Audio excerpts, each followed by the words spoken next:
Kalau melihat perdebatan antara kelompok yang pro vaksin dengan anti vaksin, seringkali saya menemukan hal yang lucu. Pertama, kelompok yang anti vaksin selalu mengatakan bahwa antibodi alami yang berasal dari sifat bawaan itu lebih baik daripada antibodi yang dihasilkan oleh vaksin. Sedangkan kelompok yang pro vaksin mengatakan bahwa antibodi yang dihasilkan dari pemberian vaksin itu jauh lebih baik karena bersifat spesifik pada patogen atau kuman yang masuk. Tapi dua-duanya sebetulnya salah karena memang peran imunitas itu tidak dilakukan oleh antibodi.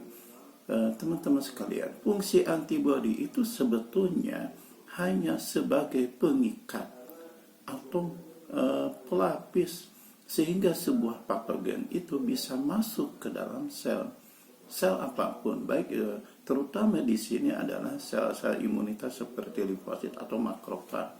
Ya. Jadi kalau misalnya tidak ada antibodi, maka si kuman itu tidak akan bisa masuk ke dalam sel.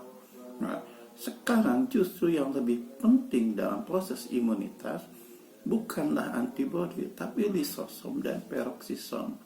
Nah, peroksisom dan lisosom inilah yang sebetulnya akan mencerna patogen di dalam sel, baik sel apapun.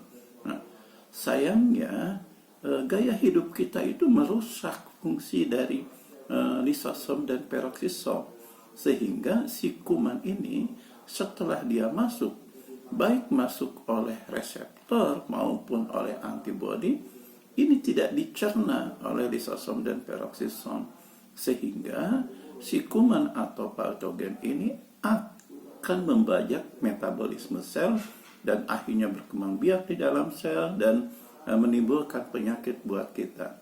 Jadi sebetulnya yang perlu ditegaskan sekali lagi di sini bahwa antibodi itu bukan yang berperan untuk mencerna atau menghancurkan sebuah kuman patogen, baik itu antibodi alami ataupun antibodi yang dihasilkan dari vaksinasi.